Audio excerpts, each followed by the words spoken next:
And most of them, we may discuss it later, what are the motivations of these people? Why would they stubbornly bring lies to their own population through their own mass media?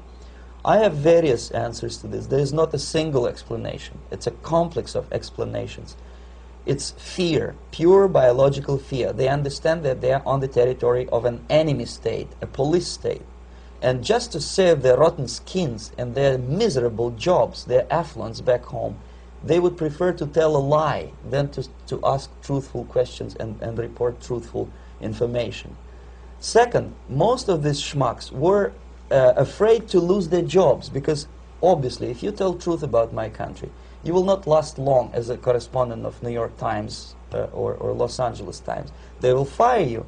What kind of correspondent are you? You obviously cannot find common language with Russians if they kick you out in 24 hours. So just by trying to be conformist to their own editorial bosses, they tried not to offend the sentiments of the Soviet administrators and people like myself.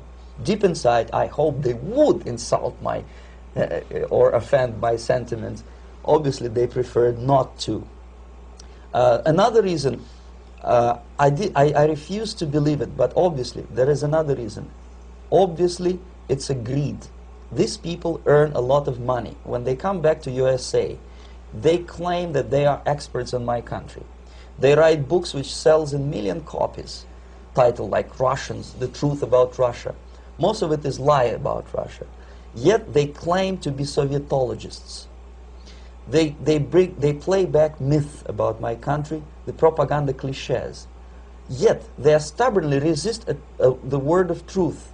If a person like Solzhenitsyn is either defecting or kicked out of USSR, they try all their best to discredit him and to discourage him. I don't have much chance to appear on national network with a true story about my country. But a useful idiot like Hendrik Smith or Robert Kaiser, they are big heroes. They come back from USSR. They say, oh, we were talking to dissidents in Russia. Big deal. Soviet dissidents are chasing American correspondents in the streets.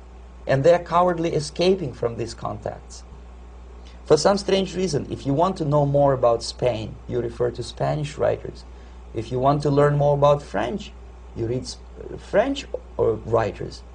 Even about Antarctica, I bet you would read Penguins. Only about the Soviet Union, for some strange reason, you read Hendricks and Schmendricks and all kind of Kissingers, because they claim that they know more about my country. They know nothing, or next to nothing, or they pretend that they know more than they actually do. I would say they are dishonest people who lack integrity and common sense and intellectual honesty.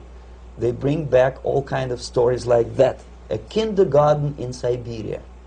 Omitting the most important fact, it's a prison for children of political prisoners. Another greatest example of monumental idiocy of American politicians. Edward Kennedy was in Moscow, and he thought that he is a popular, charismatic American politician who is easygoing, who can smile, dance at the wedding in Russian Palace of Marriages. What he did not understand, or maybe he pretended not to understand, that actually he was being taken for a ride. This is a staged wedding, especially to impress foreign media, or useful idiots like Ed Kennedy. Most of the guests there, they had security clearance, and they were instructed what to say to foreigners. This is exactly what I was doing. You can see me in the same damn wedding palace in Moscow where Ed Kennedy was dancing here. You see, smiling. He thinks he's very smart. From the viewpoint of Russian citizens who observe this idiocy, he's narrow-minded, egocentrical idiot who tries to earn his own popularity through participation in propaganda farces like this. Here you can see myself. On the right, again, exemplary Soviet bride. On the left, 3 journalists from various countries, Asia, Africa, and Latin America. Obviously, they enjoying the situation. They will go back home and write the reports. We were present on a regular Soviet wedding. They were not present on a regular Soviet wedding. They were present, they were parts of a farce of a circus performance. Another thing which I had to sometimes risking my life to explain to foreigners. Time magazine, for example, is very critical of South African racist regime. The whole article was dedicated to the shameful internal